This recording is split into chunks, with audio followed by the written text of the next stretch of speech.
नमस्कार, मैं पीयूष रौतेला और आज हम बात करेंगे जोखिम की। जोखिम यानी अंग्रेजी में रिस्क। जोखिम को मैं और आप भली भांति समझते हैं और हर रोज कभी जानबूझकर तो कभी अनजाने में कई बार रिस्क लेते हैं। वो सीट बेल्ट ना पहनना हो सकता है, हेलमेट ना पहनना हो सकता है या फिर किसी तेज रफ्तार वाहन को पार करना। आप और मैं रोजमर्रा में बिजली के उपकरण घर में उनकी मरम्मत करते हैं, रख रखाव करते हैं, वो एक जोखिम है। किसी व्यस्त सड़क को पार करते हैं, वो एक जोखिम है। हम अपने अनुभव, अपने ज्ञान, अपने प्रशिक्षण, अपने व्यवसाय के आधार पर जोखिम को अपने तरीके से परिभाषित करते हैं। आपके लिए जो जोखिम है वो मेरे लिए सामान्य बात हो सकती है। जोखिम का तात्पर्य संभावित क्षति से है। कितनी क्षति उस काम में हो सकती है, वो उस काम का जोखिम है। आपने कई बार पढ़ा सुना होगा, कई बार आपको लगता होगा कि ये लोग बिना सोचे समझे कुछ काम कर देते हैं, परंतु वो लोग पढ़े लिखे हों चाहे अनपढ़ हों, गांव से हों चाहे शहर से, हर व्यक्ति में इतनी समझ होती है कि जो हम रोजमर्रा के चिटफंड के घोटाले पढ़ते रहते हैं, हर आदमी जानता है कि ये सिलसिला लगातार नहीं चलेगा, परंतु इस आशा में कि शायद उसका नंबर आने तक ये चलता रहे, वो जोखिम उठाने को तैयार हो जाता है। वो कैलकुलेट करता है। ऐसे में उसका जो निवेश है, जो वो पूंजी लगा रहा है, वो जोखिम है और उसके सापेक्ष संभावित लाभ जो है वो इंसेंटिव है जो उसे प्रेरित कर रहा है जोखिम उठाने को। ऐसा ही कुछ नकल के साथ भी होता है। पकड़े जाना जोखिम है और पास हो जाना इंसेंटिव। जैसे कि हमने बात की, व्यवसाय के कारण, व्यवहार के कारण जोखिम का स्तर कम या ज्यादा हो सकता है। जो लोग व्यायाम करने में भरोसा रखते हैं, मेरी तरह सेडेंटरी लाइफ नहीं जी रहे हैं, उन्हें कुछ बीमारियों का जोखिम अपेक्षाकृत कम हो सकता है।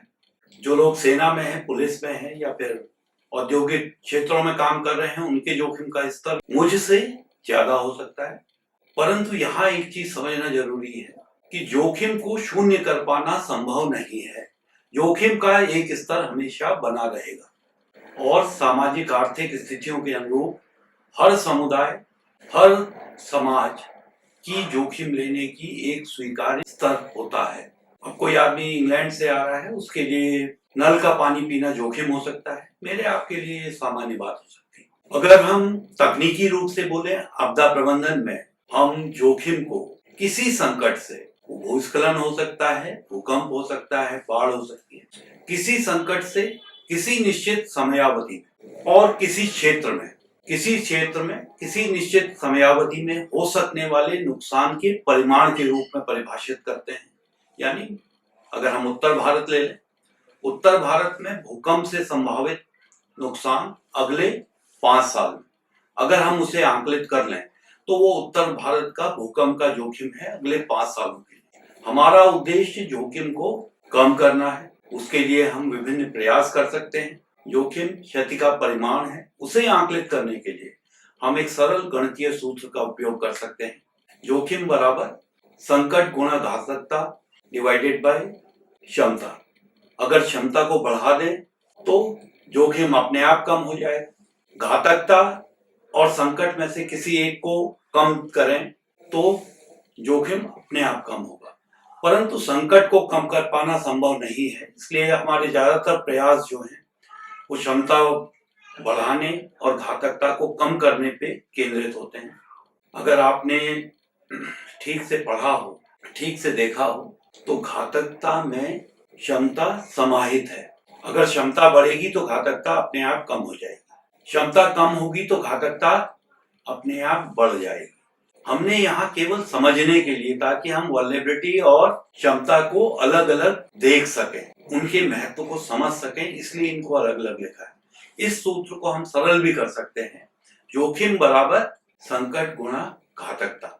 अगर घातकता कम होगी तो हजार्ड तो उतना ही है, परंतु रिस्क जो है वो कम हो जाएगा। आज के समय में इंटरनेट में और दूसरी जगहों पे हर जगह के जोखिम मानचित्र उपलब्ध है। आप देखिए, आपके इलाके में, आपके क्षेत्र में जहां आप रहते हैं, किस तरह के संकट विद्यमान है, उससे जो आसन्न जोखिम है वो किस तरह का है, और जोखिम न्यूनीकरण के लिए आप क्या उपाय कर सकते हैं, उन पे ध्यान दीजिए।